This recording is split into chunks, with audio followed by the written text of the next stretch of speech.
House breaking out at another Trump rally in Pennsylvania. This time, a man attempted to storm the media area. He was then tasered by law enforcement. So at the time of the incident, we are learning that the former president was criticizing the media for its coverage of his campaign and attacking CNN's recent interview with Vice President Kamala Harris. Correspondent Mills Hayes is live for us in Pittsburgh this afternoon. Mills, any idea what this person's motive was?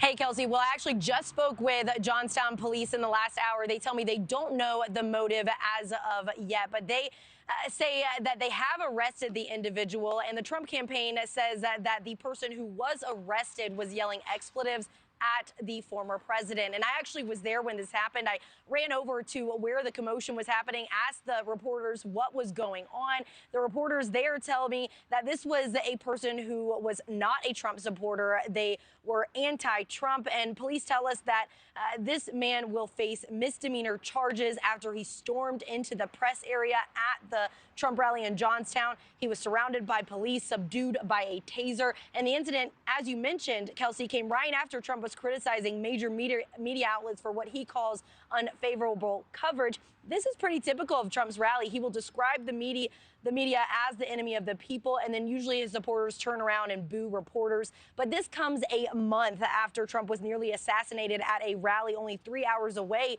from Johnstown. Security at political events has been noticeably tighter since that shooting that left at least one person dead. And I spoke with people at the rally at Johnstown yesterday who tell me that they were actually at the Butler, Pennsylvania rally, and they say it was a very scary experience when that actually happened. But there were people who spoke with me after the chaotic incident yesterday who say that they were nervous when everything started happening because they didn't want a repeat of what happened in Butler. Kelsey?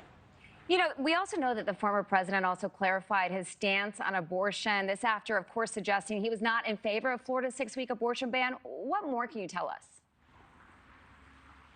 Yeah, Kelsey, he has signaled some mixed signals about abortion and his stance on it over the past week. And we know in Florida, there is an amendment on the ballot in November, particularly about abortion.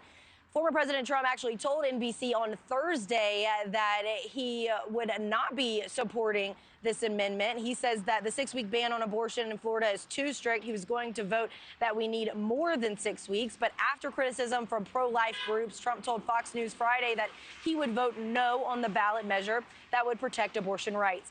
In Florida, abortions are banned after 6 weeks, but there are exceptions for rape and incest. Most women don't know they're pregnant until after 6 weeks.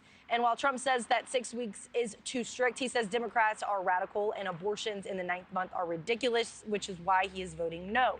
But according to the CDC, in 2021, 91% of abortions occurred during the first trimester, which is before 13 weeks, and only 1% of abortions in that year happen at or after 21 weeks. So it is rare for abortions to occur after 5 months. But reproductive rights have been front and center since the Supreme Court overturned Roe v. Wade in 2022. That was 2 years ago now. And since then, they have been front and center here in our political realm. So we know that this is going to be an impact on people who are looking to vote in the 2024 election. And both sides are going to be continuing to push their stance on it.